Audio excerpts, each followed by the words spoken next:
Alright, so this is our Honors Chemistry Section 11.3 lesson video, and this is part 1, because this section is a little long.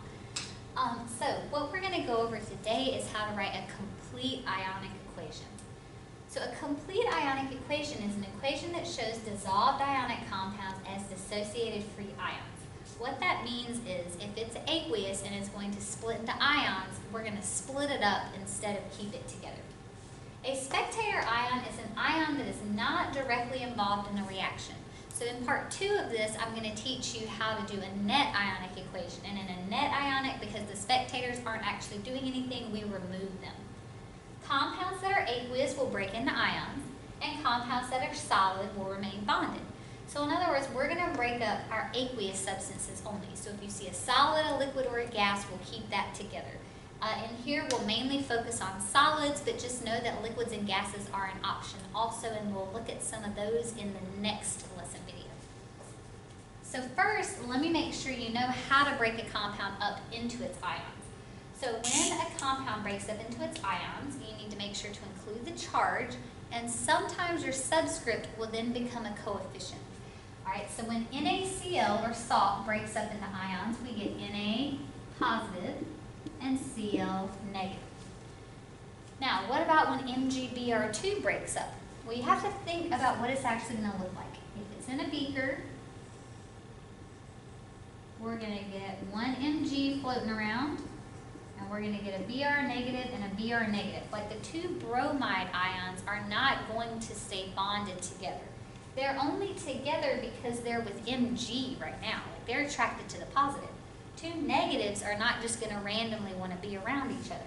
So that's what I mean by pulling the subscript in front. So for this, we get Mg with a positive 2, and then we're going to get two bromide ions. Because if you put it as Br2, it implies they're bonded together. And they're not, there just happen to be two of them. So you have to be careful of that when you break things up. Alright, so now that you know that, maybe try Al2O3 on your own. I'll assume you've done that. Let's look at it together. So I'm going to get two aluminum ions, which have a positive 3 charge, and I'm going to get 3 oxide ions, which each have a negative 2 charge. So we'll pull both of those subscripts in front because it's just telling me how many ions I'm going to get. Now sometimes though you won't mess with a subscript. Okay, so like if we look at our next one, NO3 is a polyatomic ion. That means this whole thing is one ion that's going to stay together. So when I split up Li and NO3, I'm going to get Li positive and NO3 negative, because NO3 is all one ion together. So it's not going to split up into N and O's. It's going to stay together. Alright, so now that you've seen a polyatomic ion example, maybe try the next one on your own. Alright, I'll assume you've done that. And so here I'm going to get 2 K potassium ions with a positive charge. And since CO3 is a polyatomic ion, I'm going to keep that together, and it has a negative 2 charge. So hopefully you got that one right. Now maybe pause it and try the bottom one. We'll see if you get that one right. Alright, so let's look at it together. So Sr has a positive 2 charge. NO2 is a polyatomic ion. However, I actually just have 2 of them this time. Like it's possible to have more than one polyatomic ion. That's when we have parentheses. So this 2 I'm going to pull in front, but this 2 that actually belongs to the polyatomic ion I'm going to leave as a subscript. So I get 1 Sr with a positive 2 charge, and I get 2 nitrites with a negative 1 charge. Okay, so you just got to be careful of when do you leave a subscript, when do you pull it in front. So if your subscript is just telling you how many you have, you're going to pull that in front. If the subscript belongs to a polyatomic ion, like SO4, NO3, PO4, then you're going to leave it as a subscript. Alright, so you only pull the subscripts up that just tell you how many of the ion you have. So there's all our answers. So let's go into how to write these complete ionic equations, because unfortunately what I just showed you was not that. That was just getting you ready. So step 1, you need to balance the equation if it's not already balanced for you. Step 2, anything aqueous is going to separate into ions. We'll talk about times that does not happen when we get to acids and bases. And In step 3, leave anything that's not aqueous, like a solid, a liquid, a gas, or precipitates, which are solids that are formed in a liquid mixture, together. Okay, so we're going to leave those alone. We're going to split up anything that's aqueous. So here's an example where I already did it. So here's my reaction. The first step is I would normally balance it, but this one's already balanced. Ag, Ag, NO3, NO3, Na, Na, Cl, Cl. So the next step is I need to figure out what am I going to split up, what am I going to keep together. So I see that this is a solid. Everything else is aqueous. Okay, so I kind of changed the color of this so that you'll note that that's a solid. Because remember, we're going to split up our aqueous substances, but solids, liquids, and gases remain together. So all I do is just go one at a time. Now this is where it gets kind of tedious. When you split something, you have to put the charges of each ion. You also have to put aqueous with both of them. So when I split up AgNO3, I know NO3 is negative, so Ag has to be positive. I'm going to get Ag positive is aqueous, plus NO3 negative, and it is aqueous. Then, same thing over here. Na is positive, Cl is negative, so I'm going to get Na positive aqueous, plus Cl negative aqueous. Then I get to my error. Now because AgCl is a solid, I keep it together. So notice I did not split that up. And then we have NaNO3, and it's aqueous. Well, Na is positive, NO3 is negative, so I get Na positive aqueous plus NO3 negative aqueous. Now, of course, this gets more complicated when you have more subscripts and when you have coefficients. And so we'll look at what those look like. But this is just a basic example. So notice I took all my aqueous substances and split them up. If every ion in a complete ionic equation is a spectator, then no reaction occurs. So if all of my ions had been, if all of my substances broke into ions, and there was no solid or liquid or gas, and everything's just an ion on the reactant side and an ion on the product side, no reaction has occurred in those cases. So in other words, you just mix some stuff together and nothing really happened. So let's look at one where I didn't already pre-work it out. So I'll show you this one and then maybe you try the next one. So it says write the complete ionic equation. So first, of course, I'm going to balance it. So I have 1 Fe, 1 Fe, 3 Cls, and 1 Cl. So I'm going to put a 3. 1 K, 3 Ks. So I'm going to put a 3. 3 hydroxides, OH is hydroxide, and 3 hydroxides. All right, so I balanced it. So next step is I need to figure out what am I going to split up, what am I keeping together. Well, I can see this is a solid, so I'm going to box it in to remind myself it's not going to split up. But everything else is aqueous, so I'm going to split all that up. All right, so I start over here. Well, I need to know the charge of iron, and it's a transition metal, so of course I'm going to have to look at Cl. So Cl is negative, but there's 3 of them. That's -3, so iron's going to have to be +3. So now I'm ready to split this up. So I'm going to get Fe, +3. I'm going to put the aqueous. And now remember, this 3 right here, chlorine is not Cl3 on the periodic table. It's just Cl. So this is telling me I have 3 of them. So I'm going to pull that subscript up in front. So I get 3 chloride ions. It has a -1 charge and it is also aqueous. Now, when you have a coefficient, it goes to both ions.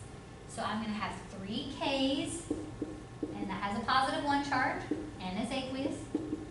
And I'm going to have 3 OHs. Now everybody remembers to do 3K, but you also have 3 hydroxides. So that's OH minus, and it is also aqueous. So now I'm on my product side. This is a solid, so I'm not going to split it up. Like it has actually bonded and is a solid.